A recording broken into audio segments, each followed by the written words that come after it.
Welcome back everyone. Today is not about ESO strictly, this is more about the news for Zenimax Media. Now if you have not paid attention to the news in the last couple of hours or so, then you have been under a rock, or you should probably just go onto social media and find out what the hell is going on, because yes, it is official, Microsoft are paying out $7.5 billion to take on board the official control of Zenimax Media. They are buying them out, as it were, which means everyone who is already taking advantage of Xbox Game Pass, or even if you want to in the future, will get some rather shiny perks. Now, just to go through a little bit of history when it comes to Elder Scrolls specifically, there are people worried about PlayStation. First of all, don't be worried, but let's just go back a little bit. The original Elder Scrolls games 1 and 2 were originally on PC, which for most people was on a Microsoft operating system.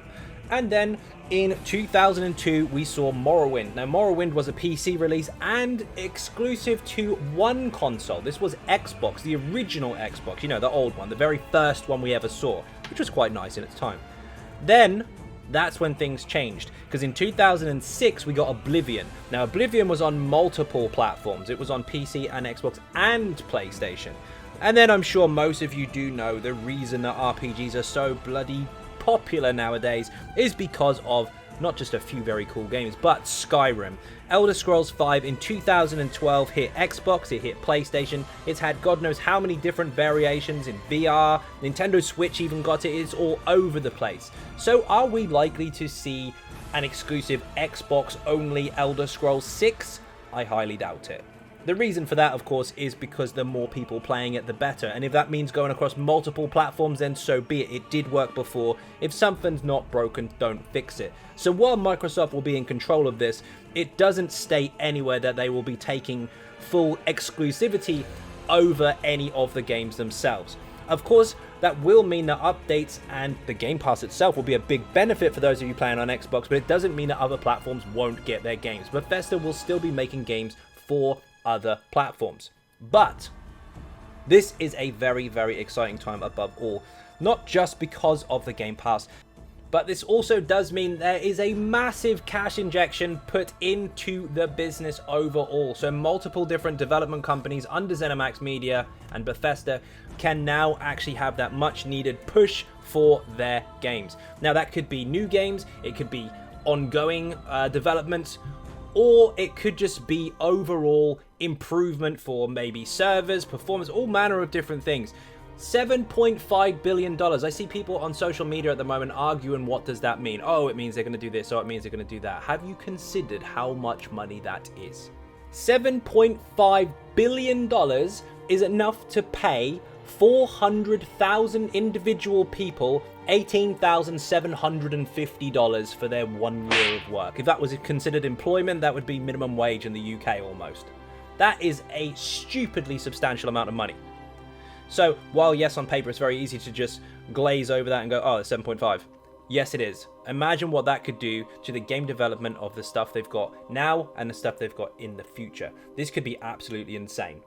Now, of course, to touch on a few concerns that people do have, of course, we don't have all the answers. There's still a lot to be revealed yet.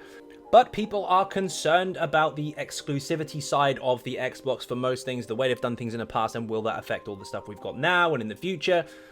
Just bear in mind, this has been done before. In 2014, Minecraft was bought for $2.5 billion by Microsoft. Yet you still have the game on PlayStation, PC, all manner of different smaller consoles. You have it all over the world, and they're constantly updating that game. If you go back to 1999, where Zenimax Media ended up taking on several different companies, including ID Software, then the assumption then could have been that Quake was going to die because a company took it over. No, Quake is still alive today, and we've even had recent versions of Quake. Doom has been going for many, many years and is still booming now, even though that was taken over by different companies later on. It's still considered one of the best FPS games in the world, and still way up there in the horror genre as well, even up against things like Resident Evil. Not to mention, of course, we have other FPS games that Bethesda are very, very popular for. Wolfenstein, for example, is one of the greater achievements of that particular company, and that will also have this cash injection as well if they do later games. There's so many different things to consider as to where this could go.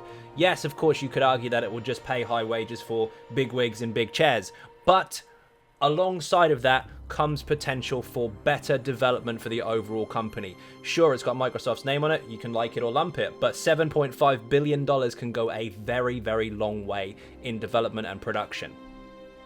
Now, of course, I've glazed over the Elder Scrolls side of stuff, but if you are into Bethesda games, I mean, that's not the end of it, is it? You've got your Game Pass coming, all the Bethesda games are going to be on there, so we've got future stuff as well. We've got Deathloop coming up, we've got Ghostwire Tokyo, we've also got to consider things like Fallout 76, if they enhance that in any way, shape, or form, or just make it more exclusively available to people that do have the membership.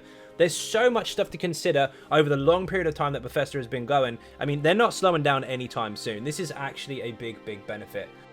Now, of course, we're not out of the woods yet. Nothing has been 100% finished. Obviously, they've got to cross the T's and dot the I's and do all the legal stuff, and it's boring, I know. It's going to take some time. But as long as everything goes through well, this will be a plus for the developers, the businesses, and the players alike. It's win-win for everyone.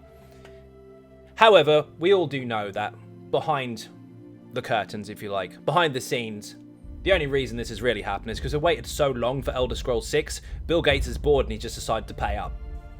We'll get it quicker now. Thank you very much for watching, and I'll see you in the next video. Bye-bye.